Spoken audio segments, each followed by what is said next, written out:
혹시 몸에서 갑자기 이상한 신호를 느껴본 적 있으신가요? 평소와는 다르게 숨이 가빠지거나 손발이 붓거나 갑자기 어지럽고 힘이 빠지는 경험 말입니다. 대부분은 잠깐 그런 거겠지 하고 넘어가지만 사실 이런 작은 신호들이 우리 몸이 보내는 SOS일 수 있습니다. 즉, 몸속에서 큰 이상이 생기기 전에 미리 알려주는 경고등 같은 거죠. 문제는 많은 분들이 이런 신호를 그냥 지나쳐 버린다는 겁니다. 나이 들어서 그런가 보다 하고 넘기거나 며칠 쉬면 괜찮아지겠지라고 생각하다가 병을 키우는 경우가 정말 많습니다. 오늘 영상에서는 몸이 보내는 SOS 신호 7가지를 알려드립니다. 단순히 증상이 아니라 몸이 직접 보내는 구조 요청이라고 생각하시면 됩니다. 이 신호들을 빨리 알아차리면 큰 병을 예방하고 건강을 지킬 수 있습니다. 그리고 늘 말씀드리지만 이 영상이 도움이 되셨다면 구독과 좋아요, 알림 설정 부탁드립니다. 여러분의 작은 응원이 더 많은 분들께 건강 정보를 전하는 데 큰 힘이 됩니다. 영상 끝까지 보시면 이건 지금이라도 검진 받아봐야겠다 싶은 부분이 꼭 있으실 겁니다. 살다 보면 체중이 늘거나 줄 수는 있습니다. 하지만 짧은 기간 안에 눈에 띄게 변한다면 그건 단순한 노화나 생활 습관 때문이 아닐 수 있습니다. 체중이 갑자기 줄어드는 경우를 먼저 볼까요? 식사량을 줄이지 않았는데도 3개월 안에 5kg 이상 빠졌다. 이건 꼭 검진을 받아봐야 합니다. 당뇨병이 있으면 혈당이 에너지로 잘 쓰이지 못하고 몸이 근육과 지방을 태워 체중이 줄어듭니다. 갑상선 기능 항진증 같은 호르몬 질환도 갑자기 살이 빠지는 원인이 됩니다. 심지어 암 같은 큰 질환에서도 체중 감소가 첫 번째 신호가 되기도 합니다. 반대로 체중이 급격히 늘어나는 경우도 있습니다. 특히 부종 때문에 살이 찐 것처럼 보이는 경우가 많습니다. 신부전, 간경화가 있으면 몸에 수분이 비정상적으로 쌓여 체중이 며칠 만에 2에서 3kg 이상 늘어나기도 합니다. 단순히 많이 먹어서가 아니라 몸이 붓는 질환일 수 있다는 거죠. 또 호르몬 불균형도 체중 증가의 원인이 됩니다. 갑상선 기능 저하증이나 폐경 후 호르몬 변화는 체중 증가와 뗄 수 없는 관련이 있습니다. 특히 배 쪽으로 살이 몰리면서 대사증후군으로 이어지기도 하지요. 여기서 중요한 건 체중 변화가 시간이 지나면 괜찮아지겠지 하는 게 아니라 몸이 보내는 구조 요청이라는 사실입니다. 체중계 숫자는 늘 우리를 속이지 않습니다. 꾸준히 체크해두면 몸의 변화를 가장 빨리 알아차릴 수 있습니다.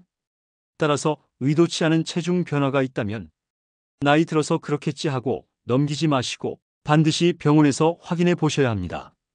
체중은 단순히 살이 쪘다 빠졌다가 아니라 내 몸의 균형이 무너지고 있다는 첫 번째 SOS 신호일 수 있습니다. 피로는 누구나 느낍니다.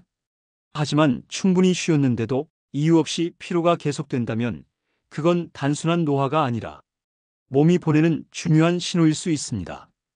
아침에 일어나도 개운하지 않고 낮에도 졸음이 밀려오고 평소 하던 일도 하기 힘들 만큼 무기력하다면 단순한 피곤함과는 다릅니다. 우리 몸이 내부에서 뭔가 잘못되고 있다는 뜻일 수 있습니다. 대표적으로 빈혈을 들 수 있습니다. 빈혈은 혈액 속에 산소를 운반하는 헤모글로빈이 부족해지는 상태인데 뇌와 근육에 산소가 덜 공급되면서 쉽게 피곤하고 어지럽습니다. 특히 철분 부족성 빈혈은 중년 이후 여성분들에게 흔히 나타나지요. 또 하나는 갑상선 질환입니다. 갑상선 기능이 저하되면 몸 전체 대사가 느려져 기운이 빠지고 늘 피곤합니다. 반대로 갑상선 기능이 항진돼도 몸의 균형이 깨지면서 쉽게 지칩니다. 당뇨도 빼놓을 수 없습니다. 혈당이 제대로 조절되지 않으면 세포가 에너지를 충분히 쓰지 못해 피로가 쌓입니다. 아무리 잠을 자고 음식을 먹어도 기운이 회복되지 않는 이유입니다. 간과 신장 질환도 만성 피로의 원인이 됩니다. 간이 해독 기능을 제대로 하지 못하면 혈액 속에 독소가 쌓여 몸이 무겁고 신장이 노폐물을 걸러내지 못하면 혈액순환이 원활하지 않아 무기력이 심해집니다. 이런 피로는 아무리 쉬어도 낫지 않습니다. 심장 질환 역시 마찬가지입니다. 심장이 제 역할을 하지 못하면 전신에 혈액을 충분히 보내지 못해 금방 지치고 호흡까지 힘들어집니다. 그래서 단순히 기운이 없다고 넘기면 안 되는 겁니다. 정신적인 원인도 있습니다. 우울증이나 불안장애가 있으면 잠을 자도 개운하지 않고 늘 무겁습니다. 단순히 기분 탓이 아니라 뇌 속 호르몬 균형이 깨져 나타나는 신체적 신호입니다. 이유 없는 피로를 느낄 때 가장 위험한 건 나이 탓이겠지 하고 방치하는 겁니다. 하지만 피로가 몇 주 이상 지속되고 일상생활에 지장을 줄 정도라면 반드시 검진을 받아야 합니다. 단순한 피곤함으로 넘기기에는 너무 위험한 신호일 수 있기 때문입니다. 생활습관 관리도 필요합니다. 수면을 충분히 하고 규칙적인 운동을 통해 혈액순환을 유지하며 균형 잡힌 식사를 하는 게 기본입니다. 하지만 이렇게 해도 피로가 사라지지 않는다면 그건 분명히 내 몸이 보내는 SOS 신호입니다. 결국 이유 없는 피로와 무기력은 단순한 증상이 아니라 몸이 더 이상 버틸 수 없다는 구조 요청일 수 있습니다. 이 신호를 무시하면 더 큰 질환으로 이어질 수 있으니 반드시 주의 깊게 살펴보셔야 합니다. 숨이 차고 가쁜 느낌, 나이 들면서 당연히 생기는 현상이라고 생각하기 쉽습니다. 하지만 이건 몸이 보내는 아주 중요한 신호일 수 있습니다. 특히 가벼운 활동에도 숨이 차오르고 계단 몇 층만 올라가도 가슴이 답답하고 호흡이 힘들다면 반드시 주의해야 합니다. 심장부터 살펴보겠습니다. 심장은 우리 몸 구석구석으로 혈액을 보내는 펌프 역할을 합니다. 그런데 심부전이나 협심증 같은 질환이 생기면 심장이 충분히 혈액을 내보내지 못합니다. 그 결과 혈액 속 산소 공급이 떨어져 숨이 가빠지고 쉽게 피로해집니다. 단순히 체력이 떨어진 게 아니라 심장이 힘들어하고 있다는 신호입니다. 폐의 문제도 마찬가지입니다. 만성 폐쇄성 폐질환, 폐렴, 폐섬유증 같은 질환은 폐 자체의 기능을 약화시킵니다.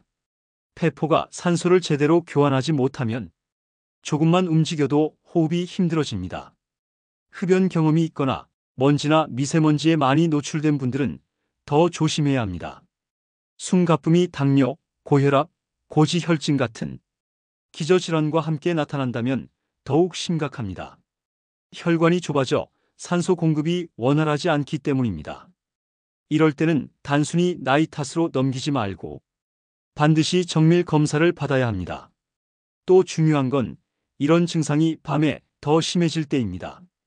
잠자리에 누우면 숨이 차서 벌떡 일어나 앉게 된다면 이는 심부전의 대표적인 신호입니다. 폐에 물이 차면서 누우면 더 숨쉬기가 힘들어지는 겁니다. 이건 응급 상황으로 이어질 수도 있으니 절대 가볍게 보면 안 됩니다. 물론 일시적으로 호흡 곤란이 생길 수도 있습니다. 긴장했을 때, 불안감이 높을 때 호흡이 빨라지면서 숨이 막히는 경우도 있죠. 하지만 차이가 있습니다. 정신적인 요인은 잠시 진정하면 회복되지만 심장과 폐의 질환에서 오는 숨가쁨은 시간이 지나도 쉽게 나아지지 않는다는 겁니다. 숨이 가쁜데 단순히 운동 부족이라고만 생각한다면 큰 위험을 놓칠 수 있습니다. 우리 몸은 작은 변화로 먼저 알려줍니다. 숨이 자주 차고 가슴이 답답하다면 그건 이미 몸이 구조 요청을 보내고 있는 것일 수 있습니다. 따라서 숨가쁨과 호흡 곤란은 무조건 확인해야 할 신호입니다. 단순히 체력이 떨어졌다로 치부하지 마시고 반드시 심장과 폐 건강을 살펴봐야 합니다. 이 신호를 무시하면 늦게 알아차려 돌이킬 수 없는 상황이 올 수도 있습니다. 손발이 저린 경험은 누구나 있을 겁니다. 오래 앉아 있거나 다리를 꼬고 있다 보면 혈액순환이 잠시 막혀 저릴 수 있지요. 그런데 특별한 이유가 없는데도 손발이 자주 저리고 감각이 무뎌진다면 이건 그냥 넘어가면 안 되는 몸의 신호일 수 있습니다. 대표적인 원인은 혈관 문제입니다. 손발로 가는 혈액이 제대로 흐르지 않으면 신경이 자극을 받아 저린 느낌이 생깁니다. 고혈압, 고지혈증, 당뇨 같은 질환이 있으면 혈관이 좁아지고 혈액이 끈적해져 말초혈관이 막히기 쉽습니다. 이럴 때 손발이 시리거나 저린 증상이 반복적으로 나타납니다. 당뇨병성 신경병증도 손발 저림의 큰 원인 중 하나입니다. 혈당이 오랫동안 조절되지 않으면 신경이 손상돼 감각이 둔해지고 통증이나 화끈거림, 저림이 생깁니다. 그냥 불편한 정도로 시작했다가 점점 심해지면 상처가 나도 잘 모르게 되고 회복도 늦어집니다. 또 다른 원인은 목이나 허리의 신경 압박입니다. 목 디스크나 허리 디스크가 신경을 눌러 손발 저림을 유발할 수 있습니다. 특히 특정 자세에서 더 심해진다면 신경 압박을 의심해야 합니다. 단순한 피로나 근육 뭉침과는 다르게 신경이 눌려 생기는 저림은 시간이 지날수록 악화될 수 있습니다. 심혈관계 질환도 무시할 수 없습니다. 심장 기능이 떨어져 말초로 혈액 공급이 줄면 손발이 차고 저린 증상이 동반됩니다. 단순히 혈액순환이 안 된다는 차원이 아니라 심장이 제 역할을 못하고 있다는 경고일 수 있습니다.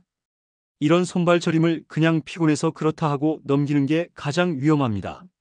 저림이 자주 반복되고 밤에 자다가도 증상이 심해지거나 감각이 무뎌서 물건을 자주 떨어뜨리는 경우라면 반드시 원인을 찾아야 합니다.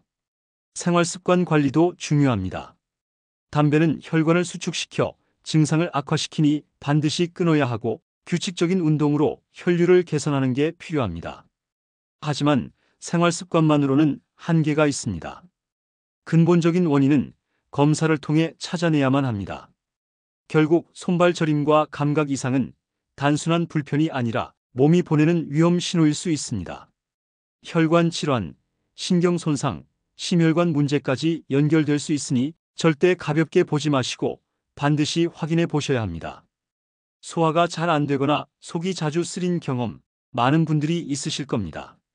그런데 이게 단순히 과식이나 자극적인 음식을 먹은 탓일까요? 아닙니다. 지속적으로 반복되는 소화 불량과 속쓰림은 몸이 보내는 아주 중요한 SOS 신호일 수 있습니다. 위식도 역류 질환은 가장 흔한 원인 중 하나입니다. 위산이 역류해 식도 점막을 자극하면서 속쓰림, 신트림, 목의 이물감까지 동반됩니다. 단순히 불편한 증상이 아니라 식도염이나 식도암으로까지 발전할 수 있는 위험 신호입니다. 위염과 위궤양도 마찬가지입니다. 위 점막이 반복적으로 손상되면 소화가 잘 안 되고 속이 더부룩하고 심하면 통증이 동반됩니다.